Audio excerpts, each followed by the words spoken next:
podcasts you love. From people you trust. This is TWiT. Bandwidth for All About Android is provided by Cachefly at CACHEFLY.com.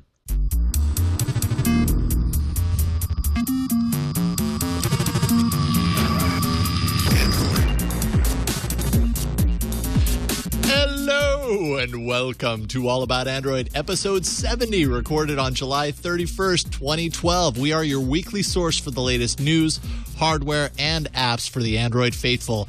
I'm Jason Howell. And I'm Eileen Rivera. Hello, Eileen. Hello. Welcome. We've traded places. Yeah, we traded places and we're missing Ron, who's on vacation watching a Mets baseball game. Doesn't he know he's not allowed to take vacation? No one but me and, okay, and you. And actually, our guest, I'm sure if you wanted to take a vacation, you're allowed as well. I'm not allowed. I'm chained. Chained to my desk. We're happy to welcome back Michael Ludden. You may remember him from past episodes, a few of them, when he was here for a company called HTC, I think. What? But wait a minute, not anymore, right? That was my evil twin. Oh, No, okay. Yeah, that was not me. So, Now you're a technical marketing manager for Samsung developers. This is true. Congratulations on the switch. Thank you. What? No. I don't know. I don't know what you're talking about, but I'm happy to be here. For All right. Well, it's awesome to have you here. We're going to be discussing a lot of pretty interesting topics, I think. Discussing Google Fiber, of course. Marginally Android related, but there's a little bit of Android hooks in there. More on the Apple versus Samsung lawsuit, which is turning into quite a behemoth, and just much, much more. So you won't want to miss the rest of this episode. Don't turn it off now, because we've got a lot more coming up than just this intro. Speaking of that, let's jump into the news. I don't know how I do this, and these patent stories, they keep coming up. They're going to keep coming up. This one in particular is Apple versus Samsung. If you haven't heard about it already, you're going to hear a lot about it over the course of the next many weeks. Now, we have someone from Samsung here with us. I imagine you can give us all of the inside story about this, right? What? I actually didn't hear. There's a bad connection in here. I didn't hear what Don't you said. claim that you're working for HTC again. That would be confusing. Even more confusing. Yes, I'm sure if I said anything about it, there would be an army of lawyers that would come and drag me out. So I came prepared. I have a sticker, which I'm prepared to put over my mouth. That's when we're talking about commenting on litigation. So look, that's all we ask. Yeah. So that you wear a sticker on your face. All right, so let's just take a quick moment and well, I hope quick anyways, and take a look at what this is. The case didn't actually start until yesterday, I believe. Yesterday was, well, maybe the end of last week and yesterday. Yesterday was basically, just jury selection for the most part. Not a whole lot to report on there. And today was kind of the opening statements. But just to kind of back up for a second so you understand a little bit about the case. Apple's claim is that Samsung deliberately copied the iPhone and iPad designs, something they've worked on far longer, in their words, than Samsung's development of their own devices. Also, some functionality was stolen. They're saying rubber banding scroll back, zoom versus scroll by using one versus two fingers, and tapping to zoom, something that all three of those things we're very familiar with seeing in many different ways. Apple claims this affects around 25 of Samsung's products. At this point, with only 25 hours of scheduled arguments, Apple wants to try and divvy this up into some sort of like representative group of different types of devices. Otherwise, they have to really kind of dive into the minutia of each individual device and eat up all of their time doing that. So it's probably not something that they want to do when you're talking about that many devices. At stake for Apple is around $2.52 billion, they say, though if Samsung is found to have willfully infringed, that could actually be tripled by the judge. No one expects that to necessarily happen in this case, but anything's possible. Now, on the Samsung side, Samsung's claim is that Apple is a new player in the market, especially when, compared to Samsung's decades of research experience. They say Apple's claims are too broad. Apple wasn't inventing anything from scratch either, necessarily. I think they even said today in some of their statements that, sure, we all kind of, find inspiration from the other players in the field. The patents Samsung is asserting on their end are related to 3G 3GPP standards, as well as emailing photos from a camera phone, switching between live camera shot and a photo gallery, and playing MP3s in the background while multitasking. So when you take a look at both sides, the app, what Apple's claiming, what Samsung's claiming, there's a lot of this stuff, this technology that we're so very used to seeing in our phones and have been for quite a while now. It would be strange not to see those in there. Samsung's claims affect two devices, obviously. That would be the iPhone and the iPad. And at stake, I don't know if we really necessarily know exactly what Samsung is proposing on their end, but I saw $28,500 or $452 being an amount. Quite a difference. Quite a small amount. $28,452? Yeah, that's what I saw on the yes. Michael, what do you have to say about this? All right, that's what I thought. Yeah, that's the sound of a sticker stuck to his face. Well, there's a whole lot of information here, I think, and we're going to, be hearing reports about who takes the stand. I think Tim Cook and Johnny Ive are not scheduled yet to take the stand. I hope they just settle, because this is just lengthy, and I honestly don't know that you can prove one side or the other when you're listening to all of those claims on both sides. Mm-hmm. I understand it's a business, and each wants to prove their point, but let's I hope we don't forget the consumer in all of this, because in some ways you can kind of flip the coin and say, oh, innovation will happen because you'll be pushed to create your phones in a different way, but there are some of these tools here that you just rattled off that I think we're all used to using, and I would hate to lose it on either side. So let's hope that the consumer doesn't lose in all of this infighting is really what I have to say about this. Yeah. Because it's just been going on and on and on. And I think, I don't know who should settle. Gander the Great's asking, Eileen, who should settle? I don't know. But and apparently Mike from UK says I talk too much sense, which is why I am not a patent lawyer.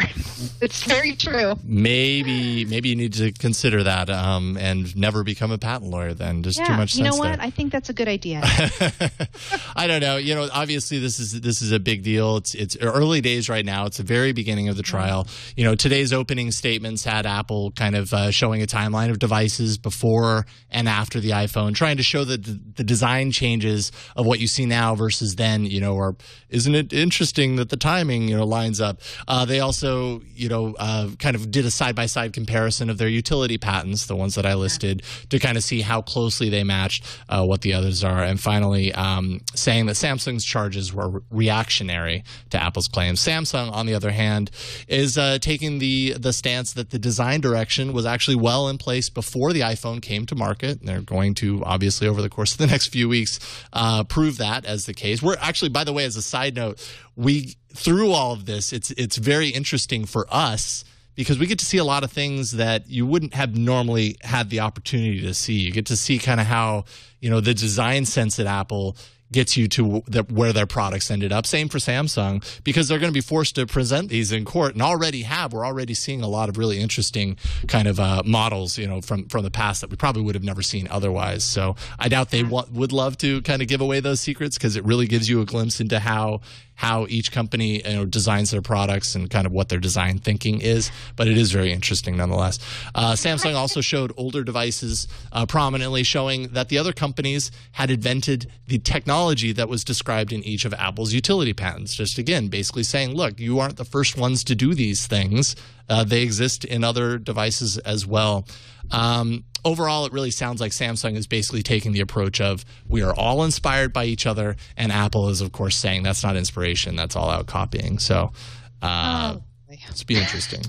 So correct me if I'm wrong here. This lawsuit that we're talking about right now does not include the Nexus and the S3. It is the S2, the S, older models. That is correct. Yeah, that's one thing that I was a little confused on, especially in particular reading Matt McCarty's Verge article, which is a very good summary. We link to it in the show notes at twit.tv/AAA. So they say at the beginning, it is just limited to the Galaxy Tab, the S2, and the S, the Galaxy S. But later, Apple is also trying to kind of find the similarity between, it sounds like, as many Samsung devices as they can. So I don't know where the differentiation is there necessarily, because if they're bringing in the other devices, doesn't that mean that they're also, or maybe they're just using the other devices to prove their point for the S2 and the S and the 10.1. Sounds to me that the Nexus and the S3 are part of a different trial. Yeah. Yeah, that's going to go to trial sometime later in the year. So ultimately, just for the purposes of if people are trying to follow what we're trying to cover here. What we're trying to follow. Yeah, it's a very complicated, wide-reaching kind of court case right here. And I think even beyond just being about the Apple versus Samsung thing that just keeps going back and forth, this tennis match that just won't end. Even beyond that, this is a very significant case, I think, in the scope of what we've all complained about time and time again, which is that the patent system, is it broken? Is it okay to be able to patent something, as Samsung would say, something like a black rectangle? Like, you can't patent a black rectangle. Why can't I come out and do that? And I definitely understand that side, but I think this case will kind of hopefully be a way to address some of these issues that everybody seems to have with the patent system right now. So. All right. Well, it's time to get regular, everybody. And I'm talking about fiber. But I'm talking about Google Fiber. Wait a minute. What are we talking about here? Okay. Just got real. I'm just trying to lighten up the mood here. We got all the court stuff, the legal stuff. Let's talk about getting regular. Now, there's a couple of reasons why we're going to talk about Google Fiber. And one is because it has to do with the Nexus 7.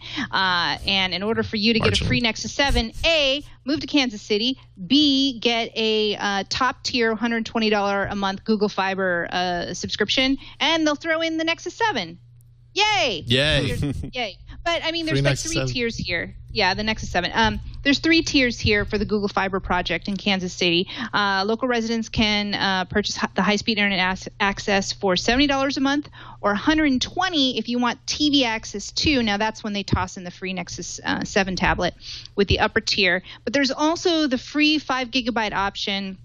But there's like a $300 construction fee, and you could do it in payment. You can pay that in payments of up to full or in $25 installments. So the point of this is, I guess when you sign up, you try and encourage a bunch of people in your neighborhood to sign up, and then that can help schools get this access, this blazing fast access. It sounds like a really great deal. I posed a question on my Google Plus, and I said, "Would you guys sign up for Google Fiber?" And of course, everybody was like, "Hell yeah!" I mean, I think there was like almost 100 comments in literally 30 minutes ago I posted this, or an hour ago, and one guy was like, "This is a stupid question, Eileen. I mean, come on. I would totally sign up for this if I could." Yeah. Great deal, and I wonder if it will expand. I haven't really looked in further to whether or not it will expand to other cities, but I guess this is their first test market, right? So kind of a question going along with that I've had about this is Google going to become a telco? I mean, what's the end game here with the fiber? I mean, it's amazing, and if they expand, I mean, what's the end game? What's the plan? Yeah, I mean, and especially when you consider kind of what Google is so far, right? It's all about access and information. That's true. So this kind of plays into that in the sense that they're providing more access to the information that they're gathering from you. Totally. But doesn't that kind of cross the line in some ways? I mean, I'm not sure I really care about the answer. I'm just curious. I would get it. I would get it. Absolutely. I had Xfinity, and you pay twice as much and get internet that's half the speed. So I would love it. Yeah, no, I agree. This sounds fantastic. I love the almost Kickstarter-ish approach of this, where they're like, all right, you guys just generate through yourselves. You guys work with yourselves to figure out how much you really want this in your market. 10% of a market will bring fiber to the hood, and yeah, it's just kind of a cool approach. So that they can hedge their bets and not be out some money on this. But are you kidding? The price for this, especially when it's combined with TV. Now, mind you, they don't really have a whole lot of TV partners necessarily right now. They're probably going to get more. I didn't even know it was combined with TV. I thought it was just internet. They have Google Fiber TV that they're also promoting for. Oh, wow. That's like I believe that's the top tier, the 120. Right. That's the one you get this Nexus 7 tablet with. I thought that was just for internet. That's amazing if that includes Gigabit TV. plus Google Fiber TV, whatever that may be. I'm in. I'm moving to Kansas City. Yeah, I mean, it would be great to see this happen in more places. It sounds awesome. Marginally Android related, I realize that, but still. Yeah, still pretty cool. I think, you saw a lot of coverage of this on Android blogs because everybody wants it. I mean, it's such a hot thing. It is interesting. And I think on some earlier shows on the TWiT network, I heard this kind of bandied about too, which is, just like if you were to take Google out and replace it with another name, it would kind of scare the crap out of you. But for some reason, the name Google being in there doing this as well as being in control of everything else, people don't see as freaked out about it. Well, they have the wonder don't why be that is. evil clause. The I promise not to be evil clause. Good point about the Nexus 7. Good point in the chat room about the Nexus 7. It'll be the remote for the TV if you have the higher. Yeah. There we go. Thank you for pointing that out.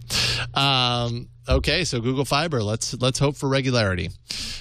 So you may have heard plenty of the skies falling news from Black Hat Hacker Conference that happens in Vegas every year. One thing we can try and do is bring you down to earth a little bit. One thing that got some wide coverage last week was an NFC vulnerability that could enable a bad NFC tag to basically beam malware to your Android phone. Here's what the hack actually requires in order to do such a thing, and then we can ask ourselves if this is very likely to happen before they actually fix it. 1, gingerbread. 2, NFC. 3, NFC enabled. 4, super close proximity. And 5, an undetected device vibration once the beam actually happens. I think the number of Jelly Bean devices that have NFC that haven't already been upgraded to Ice Cream Sandwich, which from what I understand, Ice Cream Sandwich actually fixes this security issue, is pretty small. So don't always kind of buy into the hype that you see of Android being insecure. Sure, it might be in some ways, but you know what? The Black Hat Conference is almost always about like, check out all these things that are going to scare you like crazy, and you'll realize, they're either fixed quickly or, hopefully it doesn't affect a lot of people. I can't think of a device that has gingerbread and NFC right now offhand. I mean, all of them have been upgraded to Ice Cream Sandwich or above that I know of. Right. Anybody in the chat room knows. Wait a minute. Your Samsung Beam is shipping with gingerbread. Does it have NFC, though? And I just saw it. No, it doesn't have NFC, but I just But it has the word beam in it. Has the word beam. It does have the word beam. The protector thing is really cool, but I am disappointed that it's shipping with gingerbread. That's all I'm saying. Yeah. Well, I personally apologize to you then. Thank you. Oh my God, I got an apology. It's an official apology as well from me. That's so awesome because I was so mad about it. And now you're not. Instantly, now, right? It's fixed. Well, I'm not going to get that phone, but I do love the S3. Oh, and so if you're not going to get it, then it's fixed. Do you really want a Pico projector in your pocket? Oh, see, no, what are you doing? Are you? I know. I'm sure the marketing. For I'm that really phone marketing the came heck out of it, aren't I? Before you joined Samsung, but I don't know. Have you seen the commercials for that? They're pretty funny. That's all I'm going to say. And I am using a Samsung. I'm going to let you do my Samsung marketing for me. Yeah, I don't know about a Pico projector in my pocket. Dude, the projecting part is actually really strong. It's like 15 lumens you guys are marketing the heck out of. It's very strong and it really beams from far away, but I don't know why I would need that. And I don't really want it if it only has gingerbread. So that's my only beef with Samsung. Otherwise, I love you guys. And you know what? I'm using a Samsung Ultrabook right now. Samsung Series 9. Whoa. Yay. I love the Series 9. This is the Series 7. It's beautiful. It's the first time I've used it, and it's great so far. Big fan here. Well, we're already talking about Samsung, so let's continue the party and talk with you a little bit about what you're doing at Samsung now that you're over there. What are you working on? So, I am working with Samsung developers. So that's the little T-shirt you have on here if you go to the wide shot. I tried to get it. There you go, Samsung. And I'm wearing the T-shirt as well. Samsung developers, that's our developer outreach program. And somebody in the chat room asked a really great question of how we support developers who want to test on devices. Well, we have device labs. We have a device loaner program. We're at events, a lot of trade shows, a lot of hackathons. If you know what a hackathon is, you probably are our demographic. If you're interested in finding out more, you can go to developer.samsung.com. We are super active on Twitter, so you can follow us at SamsungDevUS. And actually, I want to give each of you guys one of these T-shirts. You can throw it away after the show. Just pretend to be excited. And actually, to anybody who's watching, in the next 2 hours, if you tweet at Samsung DevUS and you mention my Twitter, which is right there, at Michael_Ludden, and at Android Show, which is this show all about Android, we'll ship you one too. So tweet and follow. That's tweet rad. And follow. But you guys always complain about not having shirts. Now you have a shirt. Now, everybody loves shirt swag. Yeah. That's one thing that we learned gets right to the heart of the developer. That's true. Or at least covers the heart. It covers the heart, and I'm not even kidding. So sort of the meat of what we do is we support the developer community. We have a very altruistic approach to it. Of course, nothing's fully altruistic. We have our own SDKs as well. One of them is the AllShare SDK.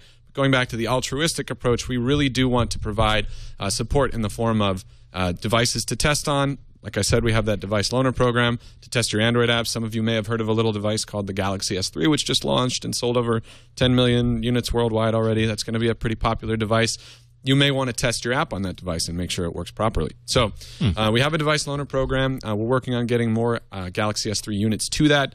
But we support hackathons, trade shows, and local community meetup events. We have a Samsung group in the Bay Area that we're attending, and we've got big plans to expand further with the program, and we really want to get the Samsung developer's name out there and be very approachable. So if you guys have questions for us, tweet at us. We answer questions on Twitter.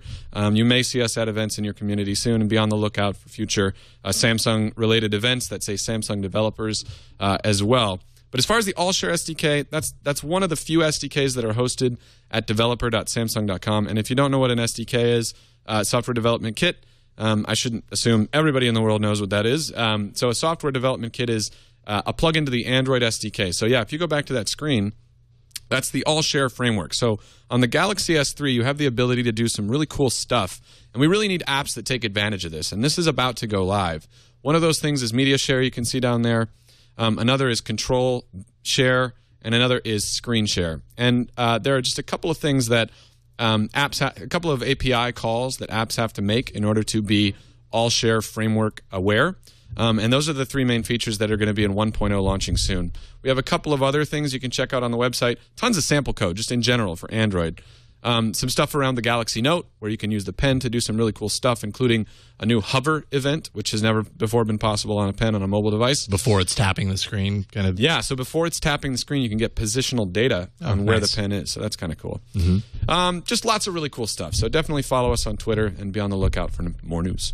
Awesome. Okay, so, question. Yes. Yes, you raise your hand. Yes. Note 10.1. Yes. Is that really coming? Is that coming? Is that coming mid-August? I will tell you that the Note line is very important to us. Oh. Yes. That's a hint right there. Yes. That's all I will say on that. that. Big hint. I talked about it last week, and I know that there's some August 10th or 15th event, and I've seen photos of this presumed 10.1 Note, so I'm just wondering. Well, that's fascinating. That's fascinating. That's an interesting... Okay, good. No answer is an answer. Do I need to get the sticker? No, but keep it handy. We might need handy. it. It's right on a little bit later.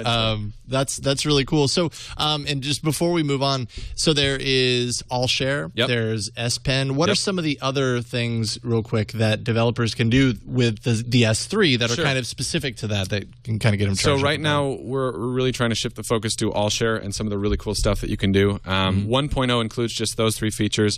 With the S3 specifically, there's also Chat-On API that you can leverage. Okay, right. So Chat-On is Samsung's cross-platform chat app. You can download it now in Google Play for free. It's also available on iOS, on BlackBerry, so we're really trying to target a wide audience. And there, you can take a look on the website for details on the API, which allows you to do stuff in your own app with Chat-On. As far as future stuff, there is going to be more stuff we're going to be talking about, of course, with the Galaxy S3. Sure. I mean, that device is awesome, and it's completely feature-packed, and we're only beginning to see what it can do. And we need developers' help to do it. So, and it's kind of a popular phone right now. Question. Yes. Jelly Bean for S3. Yes. Timeline? Because that's the only thing holding me back. I love that phone. I tortured that. We tortured that phone on another show that I work on, and it survived. And when we're actually, because of that, we've been selling the phone, and I've just been such a champion of the phone. I just want Jelly Bean on it. Yes. When? Well, as you know, Jelly Bean was just released, and we also make a device with Jelly Bean right here. Actually, 2 devices. The Nexus S and the Galaxy Nexus. True, and I have the Nexus, and I'm enjoying it, but I'd rather have the S3. So it's safe to say that if the Galaxy Nexus is Jelly Bean capable, that the S3 is Jelly Bean capable. Of course, we haven't really made an official announcement about that yet. But don't make him get the sticker. Yes. You're killing me, Michael. You're killing me. The sticker's coming in really handy. Job, Eileen. By Christmas.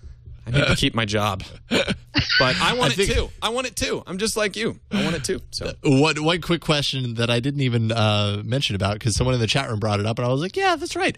Kais. Samsung Kais. Keys. Yes. Sorry, Yes. keys. No. I knew that. What's up with keys? So keys functions... It never seems to work well for me. Oh, really? Yeah, I personally upgraded... Does on a Mac. Okay, that could be. No, so I personally upgraded my on Windows though, not on a Mac. So I did it on Windows, but I personally upgraded my Note and Galaxy S2 with keys to Ice Cream Sandwich. Mm-hmm. So I know it works. But it's designed to be simple for people who think maybe are coming from the iUniverse, right? Right. Where you plug it in and that's how you update stuff. Maybe it's simpler to use keys. And obviously we do stuff over the air. There are OTA updates coming as well. Sure. If you're impatient, you can use keys to update your stuff. So it's just an option. All right. Cool. But it worked for me. Yeah. Well, hey, you guys obviously have a huge hit with the S3. What was it? 52.1 million shipped since its release, or in the second quarter. That's total. That's actually in total, but the S3 is definitely a large part of that. So congratulations on that. Samsung does some pretty awesome products, and Eileen will usually be the first person to tell you that. Oh my God, I love Samsung. Oh, also the Note. Oh. Yes. So the Note, I don't know if you know, Michael, we have this thing called Android #Android in the Wild. And yes. And you were always saying like, oh, I never see notes, but they're all over the place. Oh, they're everywhere. No. I'm just saying that's the top submission almost every single time. Okay. Note. But I am still surprised when I see one. I don't know why. I think because it's so large. It's very large, but I'll tell you what. And this is all anecdotal. I was coming from the Mobile World Congress in Barcelona, right? So I took a little mini trip. I used that trip as an opportunity, don't hate me, to go to France. And I was in the subway in Paris, and I kid you not, like every teenage girl had a Galaxy Note. And, really? And I think what's attractive about it, and also it's very popular in Asia as well, among teenage girls. And the idea is it's fun to send notes and jot on them and send them to one another. And also watch videos, and people don't seem to mind the large screen. If you really think outside the box of what size a phone screen should be, it's kind of nice to have that big screen real estate. Now, it's not for everybody, and obviously we know that. And but the popularity has been pretty surprising. I mean, I was shocked. Actually, they're very, very popular in Europe for sure. I mean, I saw that firsthand. And I have to say, as large as it is, I used it for a week and a half. I really got used to it. I love the battery life. I love the spin. Mm-hmm. I do have another question. Did you call it the spin? Why? The spin. I did call it the spin. S-P-E-N. How can you not? Why is the calendar app Splanner? S-P-L-A-N-N-E-R. Why S-Planner? Why is it? Why isn't it just calendar or S-Calendar? Because unlike a calendar, you can S-Plan. See what I did there? Yes. Thank you. No, I don't. I didn't. No? Do it. Oh, no. sorry. Yeah. I don't know. That's a very good question. Right. Could you get that sticker? Yeah. No. I mean, maybe you know what? I'll ask some people and I'll get back to you. Why is it called S Planner? I mean, it's the S Pen. You know, there's a lot of S going around. Yeah, exactly. That's maybe probably it's just keeping in line with the branding. Yeah, because Scalendar didn't work. Scalendar. Yeah. Yes, Scalendar. Yeah. Right. That's not a good one. Seriously, when I got the S3, I was kind of flipping. I'm like, where's the calendar? Oh, wow. Did they not have a calendar app? Maybe I guess I have to do a third-party download. Oh, and then I found it, and I thought, well, that's kind of odd. That's just I thought since I have you here. It's because you can do more than a calendar. Yeah. You can plan. You can plan. All right. All right. Well, I'm not done asking the questions. No, feel free. It was good. That was very comprehensive. And yes, you know I love this company. You know. I know you do. Right here. Samsung Dev US on Twitter. Check it out. All right, let's jump into hardware. Boy, this one came a little bit out of nowhere, although I guess depending on how you look at it, you know, some people would probably say, oh, I saw that coming. But I don't know if you necessarily saw this coming exactly. Google delayed the Nexus Q launch. Remember, it's the cloud media streamer, the little orb that they gave out at Google I/O. And they're sending anyone that had pre-ordered. Now, first off, they locked pre-orders on this last week. So now we know why they did that, right? They locked pre-orders in preparation for giving anyone who pre-ordered a free Nexus Q. Now, so the conversation has turned from, man, the Nexus Q, what a piece of garbage. I would never pay money for that, to, oh, why didn't I sign up for a pre-order for that device? It's like now people want it because suddenly it's being given out for free. Yeah. I mean, I personally have a soft spot for the Nexus Q, not only because it doesn't really duplicate any of the functionality of some of the stuff that we make, but also because it's 100% sourced in the U.S., and nobody talks about that at all. Yeah. That's why it's got such a ridiculous price tag. That's part of That's the probably reason. why. Yeah. As I see your comment here, it's probably DOA. You're probably right about that. But I wish people would at least take that into account, because I like that Google took the risk on that. I mean, obviously, that's super risky. It is, and I think people appreciate that. I certainly appreciated that, and it didn't get a whole lot of talk. In fact, during the conference itself, I feel like it was, you know, it was mentioned, I think, in the teaser video that they ran during the thing, but they really didn't mention it. And I know, you know, being at Google I/O, we were in the audience, and they mentioned the price tag. I mean, it was just dead silent. You could hear people just like, you know, maybe not for that price. And ultimately, kind of time is told, like, you know, with the reviews and everything, it's an interesting device. It's just too expensive. Sure, part of that is probably because it's made in the USA, It's all because it's made in the US. Let's be honest. I mean, you could fabricate this in Taiwan, and it would be like removing the a third of the amplifier price. from it, that would drop the price pretty considerably, though. No? Yeah, I mean, it's high. I mean, it's high that quality seemed like too. kind of unnecessary to me, because most people are going to use this in their home entertainment system anyways. Yeah. I don't know. You know, ultimately, I'm happy to have one. I never would have spent $300 for it. I never would have signed up for a pre-order if I wasn't given one at I/O, so I wouldn't be one getting the free Nexus Q. But I think this, you know, this kind of signals probably a greater thing, which is that, you know, they say that they're going back to rework it and bring more functionality to it. I don't know. Maybe we don't see the Nexus Q come back. Maybe we see an entirely different device that has some of the markings of the Q. But Google's such an interesting place. It's got so many outlying projects. It's got fiber, its own, you know, actual physical product in the Nexus Q. I mean, they just have all these little things. Yeah. And it's just a matter of whether or not they have the will to support it, like Google Plus, where they're all in on everything that they do, tying it in with Google Plus, or if it's like sink or swim. And I think that's really what it depends on, whether or not they'll continue to iterate on the Nexus Q line or not. Sure. Yeah, we'll see.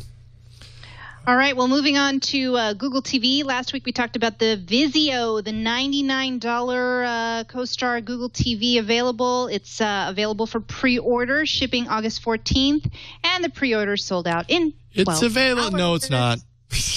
Go Vizio. In 12 hours. Good job, Vizio. Good job. Yeah. No kidding. It kind of came out of nowhere. I don't know. This thing looks pretty sweet. This is precisely why the Q kind of ended up being dead in the water. You know, to pay $200 more for the Q that does a lot less, or you just get, you know, $99 for a Vizio that's current and does all the Google TV stuff. And I mean, I need to just pull the trigger and get a Google TV of some sort. This is a good one. You should get this one because it has a nice remote. Yeah. I don't know. I mean, I really think you should get. They showed this off at I/O. I don't know. This is the one I think you should try and get. At least that way, all three of us will have a different one because I have the Logitech. Right. Ron has the Sony, and then you would have the Vizio. We'd all be all over the place. You know, I also have the Logitech, and I'm kind of upset about it because it's the x86 one that they're not going to support anymore. Yeah, well. Oh, well. Yeah. I know. And it was the same price as this one. True. I suppose in the grand scheme of things, $100 isn't the worst replacement cost if you had to get a new unit, but who wants to do that when you've already bought one? That's true. I understand. Speaking of $100, how's that for a segue? Ouya game console to add OnLive support. OnLive has basically signed on to be a partner with the Ouya. Ouya, if you don't remember, is the Android gaming device that hit Kickstarter and within less than a day met its $1 million goal. I have no idea where it's at right now. I'm sure chat's pulling up. Almost 6 million with 8 days to go. I think they're still still a decent amount of these that you can buy for $100 and get in early on this. I keep going back and forth on it. I'm like, oh, well, I should do it for the show, but man, I just don't play enough games for this to be something that like I feel like urgency around. I just don't play games anymore. But pretty cool. Like having OnLive on as a partner means that they can stream a lot of pretty top-notch titles to the system. Now, it sounds like Activision, Blizzard, and EA are not part of this deal. A little bit of a bummer there. And they also kind of showed off their revised controller. It's a cool-looking controller. I mean, it's got a similar layout to Xbox 360, but I'll tell you what, Ouya is awesome, and I really hope it's successful. I mean, it really has been a long time since there has been a brand new player in the console space. It's all these established players for 20, 30 years, and it seems like nobody could get in. If Ouya could do it, that would be amazing, and I'm behind it 100%. And the fact that it runs Android is just a plus. I think that's awesome. Yeah, and actually related to this, Final Fantasy III was announced to be coming to Ouya. Final Fantasy III is already out on Android, I think. I bought one, and I don't even know all of the possibilities. It's getting grander and grander. There's more announcements every week. Since I bought one, and I just have the one controller. I didn't buy one with two. I keep getting emails, updates, and I'm like, wow. I just, I wanted to try it, and I don't really know what's going to happen. But maybe I'll game more. I don't know. Along with Final Fantasy III, the only difference that I could suss out was that it's going to be higher resolution, which would presumably mean like 1080p for a big TV, right? Versus maybe 720p for a phone. So I didn't notice any. I mean, it was an announcement, right? Square Enix is on board, and they're going to do a special version. But the only difference that I could see is that it's 1080p. I hope they add stuff. Being a guy who played Final Fantasy III to death back in the day, it would be awesome if they added a few nuggets. But Square Enix has been pretty. I mean, they put out their thing, and it costs a lot of money, and they know people are going to buy it, and because they know you're going to buy it. That's what it is. You're going to buy it on just that flashback. Sadly, I'm one of those people. Hey, I've been tempted for sure, but yeah, their games do cost a little bit more. You're paying for that trip down memory lane. Got a few kind of things rumored on the coming out. Super quick, Sony. Let's talk a little bit about Sony. They have a Xperia tablet. We're not going to talk about a phone. A tablet supposedly surfacing with quad-core Tegra 3 and Android 4.0 and a crap load of accessories like a keyboard folio for $99, different covers, a dock stand for $99, a dock speaker. Simple. It just reminds me about the Nexus 7 Simple Stand for $25 and a bunch of other stuff. So really interesting here. Looks like it's going to be $449 for the 16 gig model and $549 for the 32 gig model.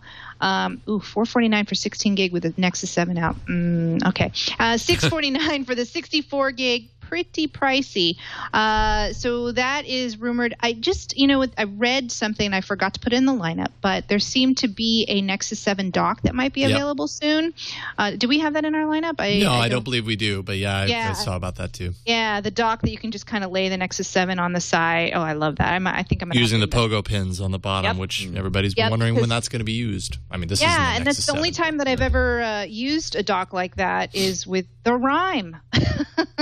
The Rime. They had that nice dock, and the dock actually was also a speaker, which I really liked to play and play music and charge at the same time. So, I think I want to get that dock for. The Galaxy Nexus has a dock. Just saying. Does it? Yes. Oh, didn't know that. It's got the little pogo pins. Yeah. I think you can buy it at Verizon. Would it work with my international unlocked version? I don't know. That's the version I have too, the international unlocked version. I actually don't know. Okay. I'm assuming it's. I shouldn't assume that they're the same. But anyway, so there you go. And Samsung, actually, from this whole Apple thing that's going on, there is a possibly confirmed 11.8-inch tablet that I don't know if they were forced to announce. Yes, affix the sticker. Put the sticker back, please. Maybe that'll be the title for today's episode. Thank you. So, do we need an 11.8-inch? I don't know. I used that Toshiba tablet. God. Yeah, but that was the Excite. Was it 13? Yeah. So 13 was a little bigger than 11, but man, that was too big for my everyday use. But hey. I don't know if this will appeal to some people, but can I just make a comment? Not on this story, Yes. But in general, yes, about DPI, there are more important things to a screen than whether or not it's 300 DPI and plus, because the human eye can only see a certain pixel density. And so what really matters is color reproduction, viewing angles, right? Whether or not the screen's glossy, how bright it is, things like this that actually affect the quality of what you view. The fact that this whole conversation has been redirected to pixels, like pixel density, like how high resolution a screen is, just drives me nuts. I think it's pretty important, though. I don't know, because with my eyes, I see it. Are your screens not high resolution enough? I think the problem is when you see a screen where you have to really fight to see the pixels. Yeah. It's hard to go back. You know what I mean? Totally, it's hard to go backwards. Totally. So when you see a screen that's very large, one, and then has an okay pixel density. Right. For my eyes, it's really hard for me to unsee those pixels, and I spend the entire time not necessarily staring at the pixels, but constantly noticing them. You know what I mean? Yeah. And there's just a certain amount of sharpness. Do we need it to be in the 300 range? Yeah, I understand what you're saying. Yeah. Anyway, sorry. It's all my relative, I guess. Pet peeve. Yeah, I can understand that. I mean, there are a lot of other qualities about displays that are just as important. That is absolutely true. One thing I thought was really interesting, and I mentioned this, I think, in the long version of my Nexus 7 review, was when I was showing something on my Galaxy Nexus side by side with my Nexus 7, it just showed just how white is on the Galaxy Nexus, things like that you're just like, wow, wouldn't have known it if it wasn't right next to something else that shows it a little bit truer. But I'm a fan of Super AMOLED Plus, which as far as in the US, I think it's only been on and somebody correct me if I'm wrong because I'm not an expert on this, but 7.7.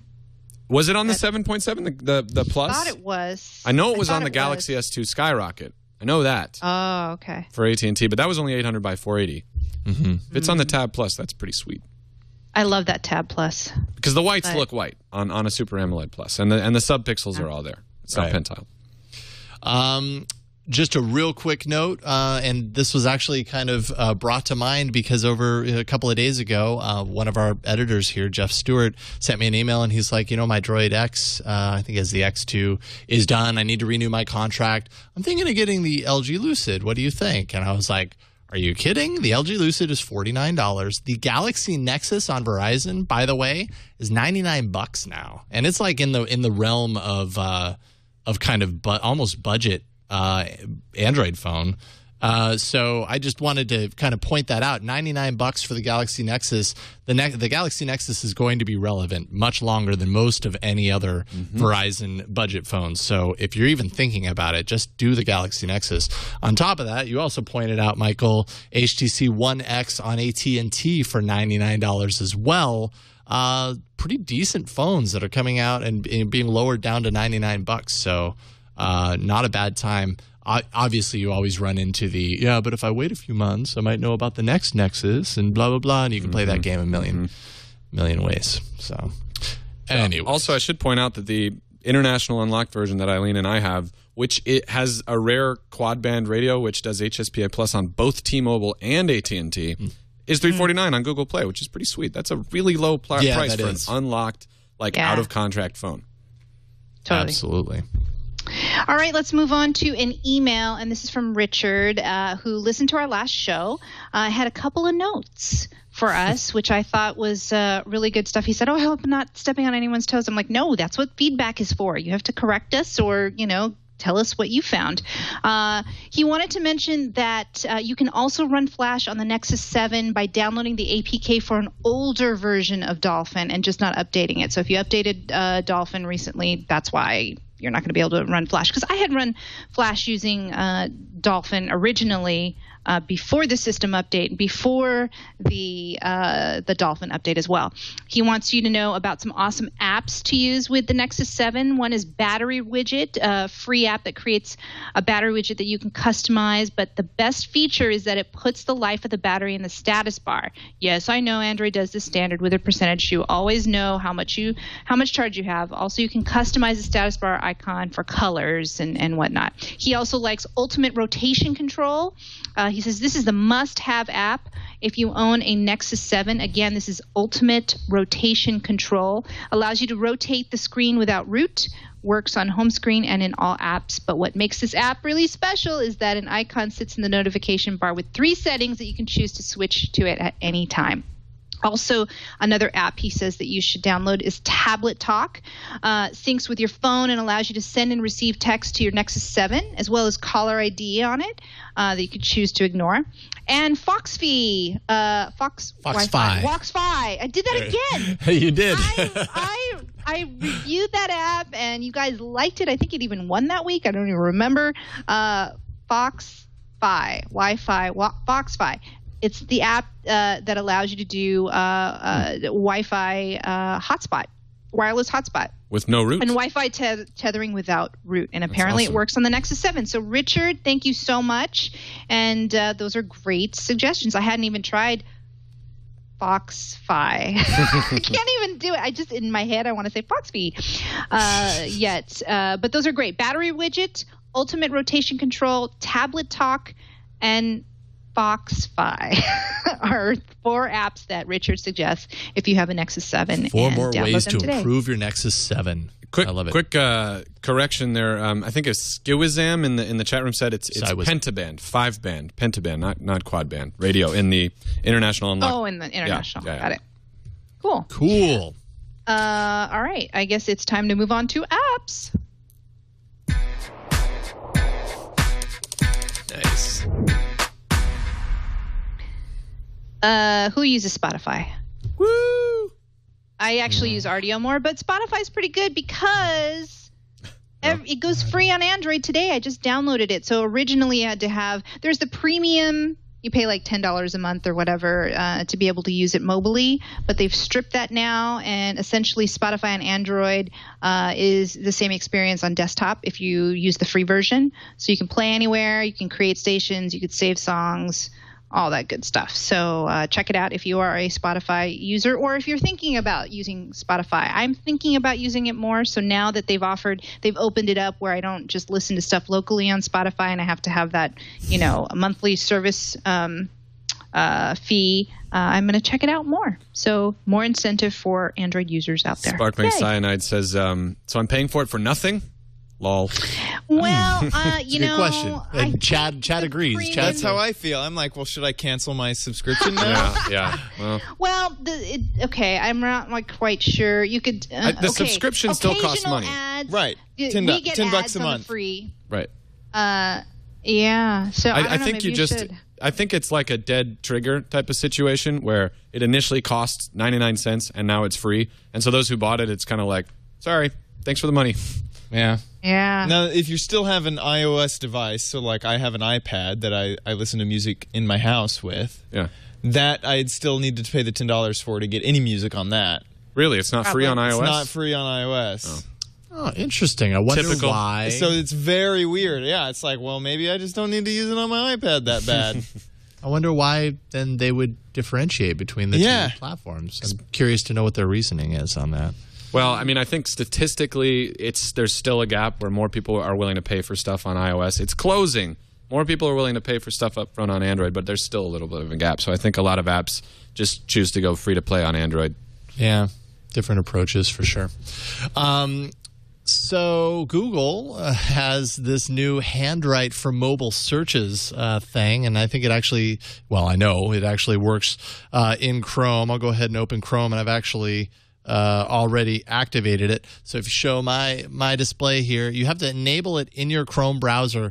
Actually, you have to go to your Google page, scroll to the bottom, go to setup. Actually now I have it on, so I can't scroll. But basically what it does is, if you remember, a couple of years ago, it was kind of all the hotness on Android to do gesture search, and you could install that app and, put an H, and it would search your phone based on your handwriting. It's basically the same with Google Search. So if I wanted to search for all, LL, then space and about, for lack of anything else to spell. So you can just basically draw it over, and it will enter the search into the field. I don't know. I don't necessarily feel like this is the kind of thing that really saves you a whole lot of time. It would work great on a note. Just saying. Yeah, okay. But yeah, I wouldn't use it anyway. I don't know. Just like it almost takes me longer to do that. Maybe I'm just assuming that it's not going to keep up with my writing, but I tried to write as fast as they do in the video, and it ended up getting all confusing and stuff. So I would fall down on the treadmill. Yeah, right. I almost would rather just punch it out with my thumbs. Totally. Whatever. But anyway, so if you want to activate that, you can. Before let's see here. I gotta go. Yeah, I was just gonna say I knew that you had to duck out. I'm sorry, guys. Congrats I can't even say. I don't want to spoil it for everybody about the arena, but I'll be back, and I'll be back for the full episode next week. So sorry, I have to jet, but I have this thing I have to go to. That is okay. Starting right now. But this was fun, Michael. Thank you for letting me grill you because I love getting grilled. You know how much I love Samsung. You should just put a little tattoo on my face, Samsung, or something. I would like to see that. Yeah, that might make their blog. Maybe my arm, not my face. Okay. Okay. Well, that won't make the blog. Yeah, I mean, gosh, I have like 2 devices. I usually have at least 2 or 3 Samsung devices on me at all times, and especially even during the show. So, well, I hope to see you sporting the shirt. You definitely get a shirt. I'm going to wear the shirt. Yeah. I'm not going to be embarrassed to wear the shirt and be a fangirl. So there. Except for the beam, I love everything else. Yay. Have fun at your thing, and I think we're all in studio next week. Barring any unforeseen? Maybe, yeah. I hope so. Any unforeseen circumstances, yeah. All right, cool. Have a great rest of the show. Thanks, everybody. Bye. See you, Eileen. All right, so before we get to the arena, this week it's going to be a true 2-enter, 1-wins arena. Mono. Before we get there, nice voice. Let's take a video mail. This is Johnny wrote in and has kind of a point to make about 8 gigs of storage on the Nexus 7.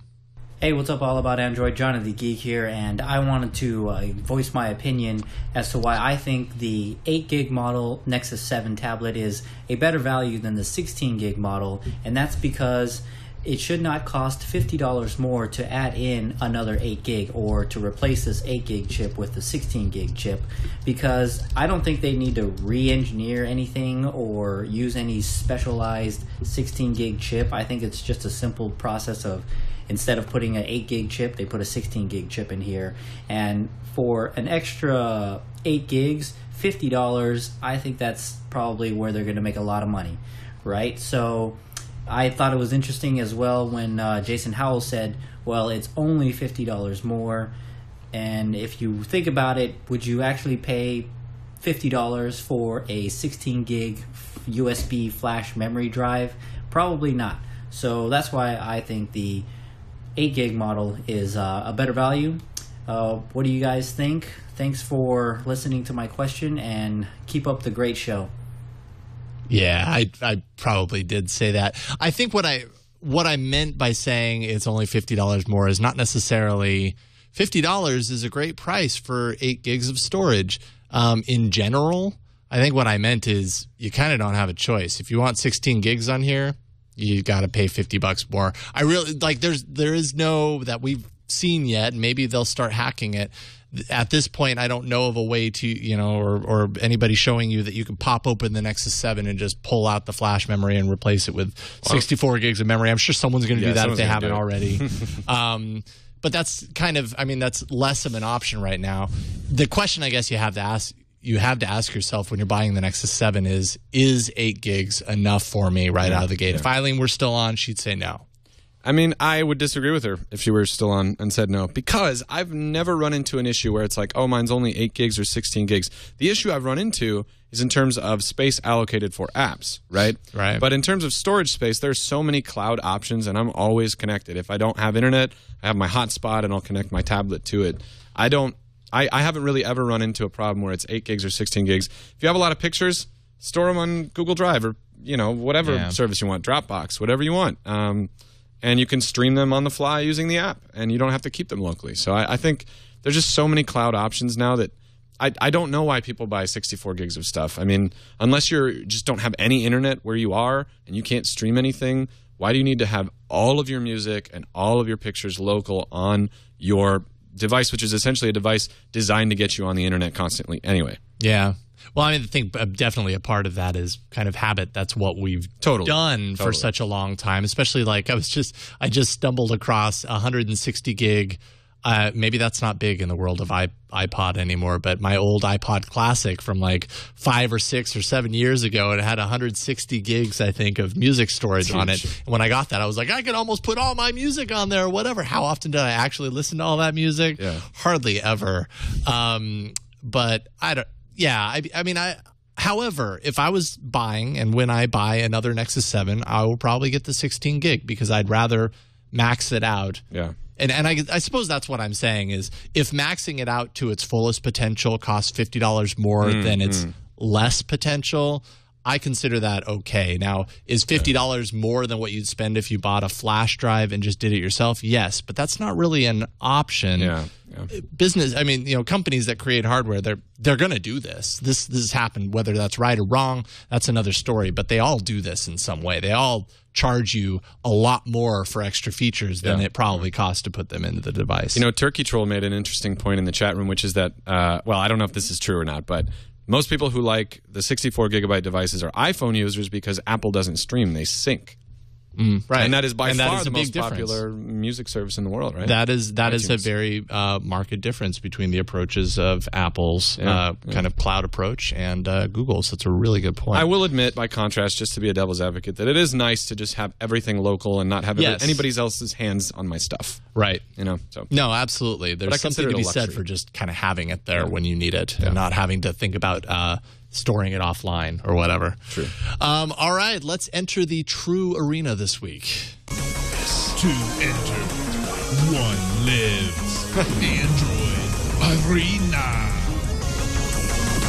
Boom! Yes! I punched through that wall. So recapping last week, we had on episode 69 3 apps. And it is pretty apparent Lightflow Light wins. That was Ron's app about controlling your notification light on your device. Wins was 47% of the votes. Second place is Eileen's app, One Tap Quick Bar with 39%. I came in a distant third, 13% with One More Clock widget. I kind of had a feeling that one was going to underperform, especially in light of the other two. Once I saw them, I was like, okay, yeah, mine's probably the weakest one here, but I still like it. Still use it. So there. But Lightflow Light got a lot of positive feedback on the poll page. People really liked what it does. And yes, adding more control over those notifications, that type of granular control is very, very cool. All right, so this week, it seems, well, there's only 2 of us, so it's easy to create a theme out of it, but it seems that this week's apps are more about fun than they are about productivity. Yes. I will go ahead and start with mine here first. I'm actually using the Asus, there we go, I'm trying to say that the right way, Transformer Prime Infinity here with the keyboard dock, which I actually like quite a bit. The app that I'm doing is actually a music tracker called Pixie Tracker 1-Bit. There's a free version as well as a 99-cent version. So to get the full functionality, it's only 99 cents, and that's not too bad. What that allows you to do is actually save your compositions at the end. You're probably going to want to do that.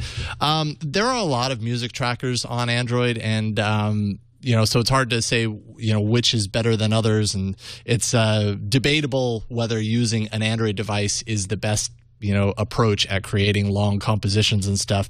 I like this one because it has a certain focus. It has a 1-bit focus. Chad, we didn't test this before the show, but I did plug in the audio, and he's giving me a thumbs up, so it looks like we're good. So basically, just to kind of walk you through the app here real quick, you have your piano roll on the top. So these are all of your different sounds, right? So these are more like percussive sounds, and this is more like a snare. So you've got all these different like 1-bit sounds that you can program. More of your synthy stuff over on that side. You can actually expand this, and you get different velocity figures too. So if I bring that down, it's hard to hear in here, but it's really low. It's going to sound much different than higher velocity. Sometimes it means, depending on the sound that you're doing, sometimes it means it shortens it. Sometimes it means it actually makes it softer or modulates it a little bit differently. And then, of course, you have your octave controls over there. Now, A tracker is essentially a way to lay it out on a grid, a 16-bit, 16 bar or beat grid rather, and create compositions. So if I wanted to, I'm not going to destroy the composition that I have here that I'm going to show off at the end of this thing. But what I'm doing is I'm creating a new number to write something in. So I could grab this sound and, make a snare on all of those. Oops. Hard to do this at an angle. If I hit play, you hear what I've got, right? Oh, no. Oh, nice. No, that's good. Yeah, no, it's going into the rest of the song. I want to say that for the end. Oh, okay. I don't want to spoil the ending. Okay. So, and you can just kind of, it's hard to be creative on a whim right here, but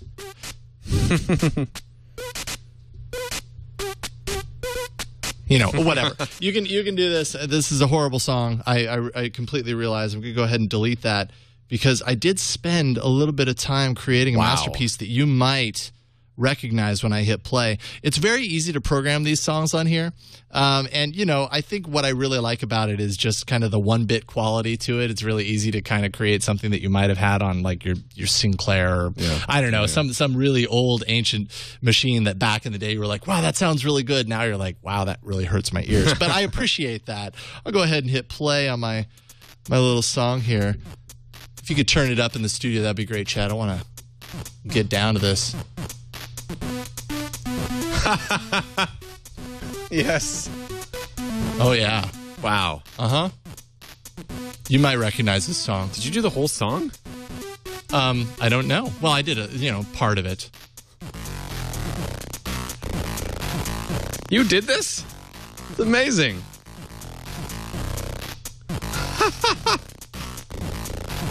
Will you turn it up? It's up. I mean, really? Really? Wow. Yeah, Wow. What can I say? I'm a big fan of the movie. Yeah, so that's Beverly Hills Cop, if you hadn't already placed it. It's a lot of fun. I just had a really good time kind of going in here. And actually, you can do this on your phone. It's obviously the interface is a lot smaller if you do this on a phone screen. But on a tablet, it really sang. And actually, with the Asus Transformer Prime Infinity, it's really hard to say that, by the way. With the keyboard dock and the touchpad and everything, it made it even easier. It was just easy to kind of fly through here and play around with it. So if you pay the 99 cents, you can actually save your masterpieces. Of course, you can export them and do all of that. And get into the world of tracking your own music. Music trackers go back a long ways. I remember on a Commodore 64, I had a little program called ProDrum. I would love to know if anyone else ever used that, but it was a very simple sampled tracker where you could only ever play 2 sounds at any time, so you had to be really creative on how you laid it out. Yeah. But that's kind of how I cut my teeth in tracking music way back then, and this kind of harkens back to that. It's a little bit more that you can do with it in some ways and a little bit less in others, but it's still a lot of fun. Wow. I don't even want to win or compete this week because of all the work that you did. I just want to validate that with the victory for you. That's it's amazing. Okay. You've got a great one that you're coming to battle with too. But I do agree. The one knock on it is you do need to do Mario. Someone in the chat room said that would just be the ultimate for me anyway. I wonder if there has to be some sort of community, and if the developers haven't done this, they really should get onto it. Some sort of community exchange place where you can load other people's compositions and play them. Does it export to MP3 or what kind of file format? So if you go back to the display here, let's see here. I'll go to gear. And you can, say the song, export to WAV. Oh, WAV file. Oh, so, export it totally uncompressed for that fidelity. You want that fidelity and create it later. You can even route MIDI information into here, which means that if you have the right setup and you have a lot of electronic music, equipment at home timed to MIDI, or even not electronic, just MIDI information in your studio, you can actually use this as another instrument integrated with your entire setup. Did you import that? No, I didn't. Wow. Okay. I'm just so That impressed. was last night for about 20 minutes, me sitting on a chair going, what does that song sound like again? I know that synth comes in there. Which one sounds like it? It was a lot of fun. I actually had a great time. I would do this if I wasn't covering it on the show anyway. So this is the stuff that gets me going. So that is Pixie Tracker 1-bit. Search for it on the Play Store. Now it's time for yours, Michael. Well, I hate to follow that, but fortunately mine is something completely different. It is time for something completely different. Thank you. I was waiting for that. Okay, if you'll take a look at my little screen doohickey here. If anybody has ever played World of Warcraft and said to themselves, I wish I could take my addiction with me everywhere in the world that I could possibly go. I could have it in my pocket at all times, including if I'm on an airplane with Wi-Fi, if I'm just walking around on the street. That's Order in Chaos by Gameloft. So Order in Chaos is a massively multiplayer online RPG which completely, let's be honest, apes World of Warcraft and puts it on your mobile device. It's on Android and iOS and I don't know what else, but it's on a lot of devices on Android. It is subscription-based. When you buy it, it's $6.99 on the market. This is my elf, Callistratos. Yes, that was an auto-populated name. That's good, though. I like it. My names all have para in them, P-E-R-E, in case you find me online. Parastratos. That's what it would have been, yeah. So if I enter the world here, you'll see just how much like World of Warcraft it is. But the subscription is super cheap. It's like $1 for 3 months or $3 for a year or something like that. That's not too bad at all. I re-upped. I did. Okay. I haven't played it a ton. I've basically just grinded a little bit. But you can jump in and out, and you basically do the same type of thing you do in World of Warcraft, which is kill wolves repeatedly. And you get gear. So let's see if I can kill this guy. There, I'm going to use this special ability. Here, if you want. Oh, yeah. If this plugs in there, and it should. Yes. There we go. Now you have sound, Chad. Yeah? Hopefully. So I killed black. No sound. Yeah, I don't hear the sound on here anyway. I think it's with the HDMI. Yeah, it's probably getting tricked out by the HDMI. But anyway, so I can pick up these, and I can go into my inventory, and you can see just how detailed the game is. So here, this is the stuff in my bag. I can see details on it. My character, I can put obviously new gear and check my attributes and how that affects. It's super, super detailed, just like World of Warcraft. And there actually are other people playing. So let me see if really quickly I can go find somebody else. They usually don't know what they're doing, or they just started. And and this little icon comes up so I can just auto run.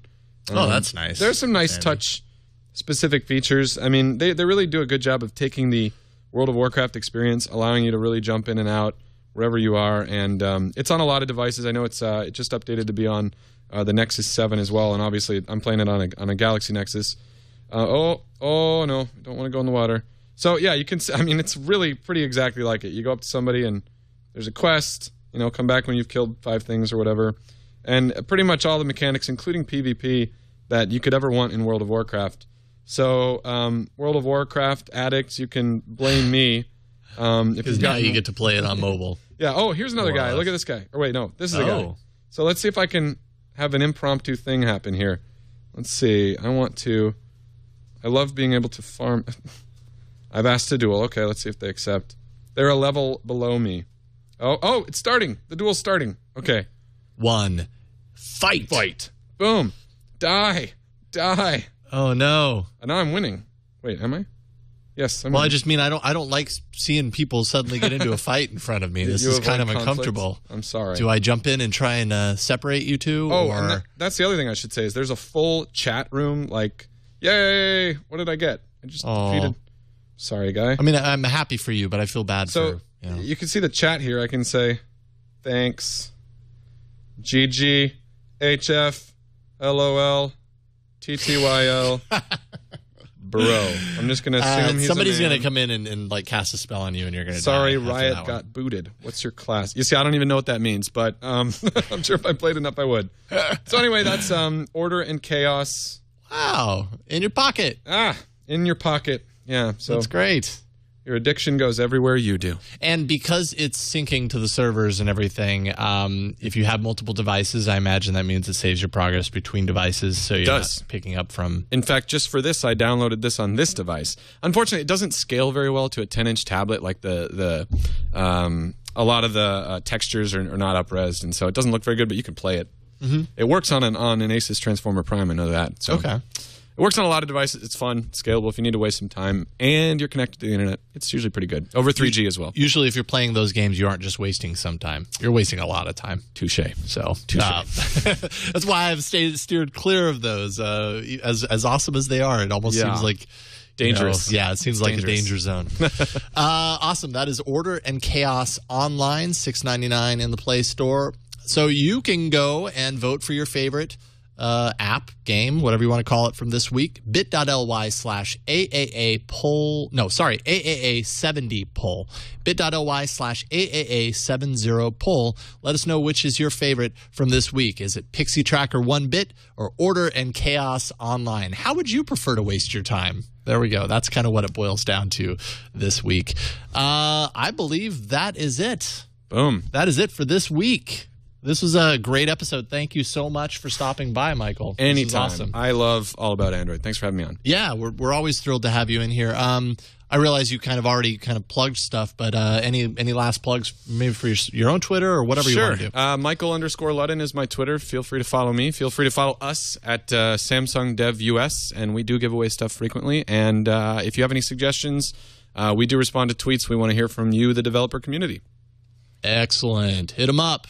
And then, while you're at it, hit me up and just say hi. Sure. I'm at Jason Howell on Twitter or about.me/Jason Howell. That is it for this week's episode of All About Android.